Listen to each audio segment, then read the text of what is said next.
C'était au fond l'arrivée de la gauche au pouvoir en 1981, première arrivée de la gauche en 1981 en France, et changement donc de ministère de la Recherche, où il y avait à l'époque un ministre Chevènement qui avait certaines sympathies pour la psychanalyse, et un directeur des sciences de l'homme, Maurice Godelier, immense ethnologue, enfin qu'on connaît aujourd'hui encore beaucoup plus, et qui était lui-même lié à un monsieur qui s'appelait Yves Duroux, qui avait été le secrétaire d'Althusser, et qui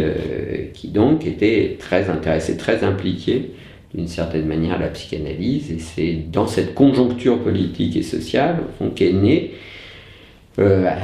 aussi ce groupe que j'ai appelé finalement Psychanalyse et pratique sociale, pour montrer de quoi il s'agissait, c'était simple, et qui venait donc d'une conjoncture socio-historique, mais qui correspondait à la fin de ma première tranche d'analyse.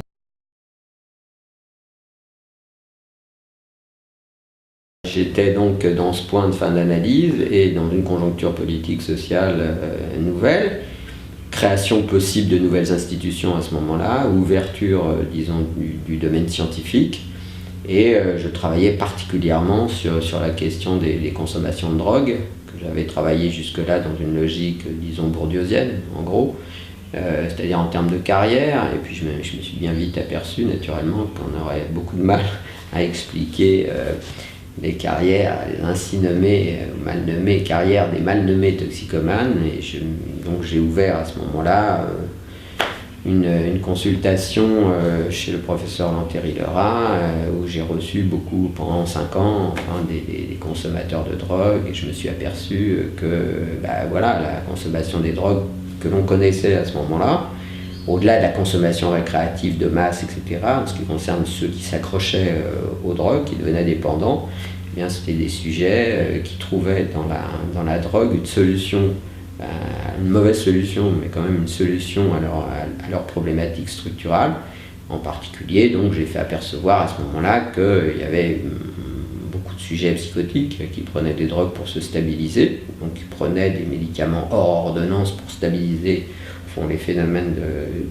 d'envahissement que leur créait, qui allaient avec leur position psychosée, on va dire, mais aussi des sujets tristes, plutôt hommes, qui étaient des sujets donc plutôt mélancoliques dans une situation de dépression, on va dire, ou de mélancolie freudienne, et qui se servaient des drogues pour passer de l'autre côté de la pathologie, du complexe manie-mélancolie, qui se trouvait donc du côté de la manie détoxique, ce que j'ai appelé donc à l'époque la manie détoxique, pour faire apercevoir que les sujets qui étaient frappés de la manie détoxique n'étaient pas des toxicomanes, comme on dit, inventant une nouvelle structure, dans une nouvelle situation, etc., mais que c'était au fond des sujets qui utilisaient les drogues, pour une partie d'entre eux naturellement, pour passer du côté d'un allègement du moi, un allègement de leur vie, douloureusement, disons, vécue, pour des raisons de tristesse et donc de mélancolie profonde. Voilà. Donc ça impliquait tout de suite, naturellement, d'apercevoir ce que la clinique analytique pouvait apporter à une question comme ça nouvelle, socialement nouvelle, et qui évidemment a des déterminants sociaux, puisqu'il fallait bien, n'est-ce pas, qu'il y ait cette émergence, disons, des produits toxiques, des drogues illégales, on va dire, dans nos sociétés occidentales, pour que font toute une part de ceux qui se seraient vraisemblablement automédiqués, enfin par l'alcool, on passe à ce moment-là, pour cette génération, disons, par les drogues. Bon, voilà un exemple. Donc j'étais en train de travailler là-dessus. Ça a convaincu en particulier les autres membres de la section de sociologie, qui nous ont fait confiance. On a créé donc à ce moment-là une première recherche coopérative sur programme qui s'appelait Psychanalyse et pratique sociale.